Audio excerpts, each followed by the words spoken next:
প্রধানমন্ত্রীর মুখে বঙ্কিম দা আর এই নিয়ে রাজনৈতিক তরজা তুঙ্গে আজকে নীরব প্রতিবাদ মৌন প্রতিবাদ জানালেন তৃণমূল সাংসদরা। প্রথমে সেন্ট্রাল হলের ভেতরে, তারপরে সেন্ট্রাল হলের বাইরে তৃণমূল সাংসদদের নীরব প্রতিবাদ মৌন প্রতিবাদ। সেন্ট্রাল হলে গিয়ে মৌন প্রতিবাদ করেছে সাহিত্য সম্রাট বঙ্কিমচন্দ্র চট্টোপাধ্যায় যে কালজয়ী উপন্যাস আনন্দমঠ, বন্দে মাতরম নিয়ে আলোচনা হয়েছে সঙ্গীতের উপর। তখন আলোচনার প্রথম বক্তা ছিলেন ভারতের প্রধানমন্ত্রী নরেন্দ্র মোদী। তিনি তার বক্তব্যে সাহিত্য সম্রাটকে যে সম্বোধন করেছেন সেটার প্রতিবাদ। তিনি বাংলার সাহিত্য, বাংলার সংস্কৃতি, বাংলার সাহিত্যিক এদের সকলকে অপমান করেছে, বাংলাকে অপমান করেছে। বাংলার মানুষ কখনোই ভারতের প্রধানমন্ত্রীকে, ভারতীয় জনতা পার্টিকে ক্ষমা করবে। একটা নাটকের সীমা আছে। বঙ্কিমচন্দ্র চট্টোপাধ্যায় যে বাড়ি 5 নম্বর প্রতাপ চ্যাটার্জি স্ট্রিট, সেটা পর্যন্ত সংস্কার করেনি, আর মুখে বড় বড় কথা। 150 বছর পর আমাদের দেশের প্রধানমন্ত্রী এবং ভারতীয় জনতা পার্টি এবং কেন্দ্রীয় সরকার এই যে লোকসভাতে বন্দে মাতরম নিয়ে আলোচনা করলো, এটাতেই তো আমার গর্বে বুক ভরে ওঠে।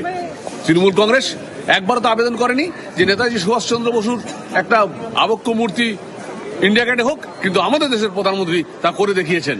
আমাদের দেশের প্রধানমন্ত্রী বাংলাকে স্বীকৃতি দিয়েছেন এবং আমার মনে হয় বঙ্কিমচন্দ্র নিয়ে যে আলোচনা সেটা দেশের প্রধানমন্ত্রীর জন্য সম্ভব। আর ওনারা উচ্চারণ নিয়ে শুধুমাত্র উল্টোপাল্টা কথা বলছেন, লজ্জা লাগে। বাংলায় একজন মনীষীকে সম্মান দিয়েছেন। প্রধানমন্ত্রীর মুখে বঙ্কিম দা আর তার বিরুদ্ধে প্রতিবাদ মিছিল তৃণমূল মহিলা কংগ্রেসের। মহিলা তৃণমূল কংগ্রেসের আজকে একাডেমি অফ ফাইন আর্টস থেকে ধর্মতলা পর্যন্ত চন্দ্রিমা ভট্টাচার্য, শশী পাঁজার নেতৃত্বে এই মিছিল হলো। বঙ্কিম দা প্ল্যাকার্ড, জোট বাঁধো তৈরি হও স্লোগান। তৃণমূলের ধর্মতলা পর্যন্ত মিছিলে তৃণমূলের মহিলা কংগ্রেস। সংবিধানের ভিত্তিপ্রস্তর গণপরিষদের প্রথম বৈঠকের স্মরণে মিছিল তৃণমূল মহিলা কংগ্রেসের একাডেমি অফ ফাইন আর্টস থেকে ধর্মতলা পর্যন্ত।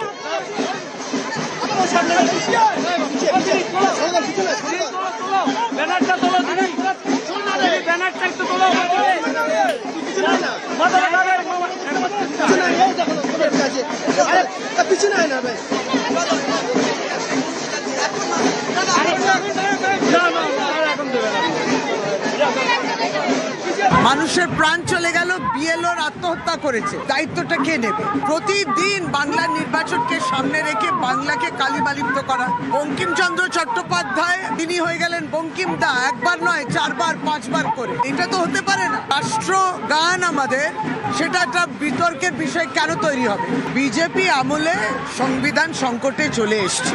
সামান্য দেশে কে নিয়ে সমালোচনা করলে আপনি ইউএপিএতে পড়ে যাচ্ছে, কোনো প্রতিবাদ থাকবে না। এই যে গণতন্ত্র, বহু পার্টিকে নিয়ে গণতন্ত্র, সেটাকে সিঙ্গেল পার্টি করতে চাইছে, সবটাই তো সংবিধান বিরোধী কাজ।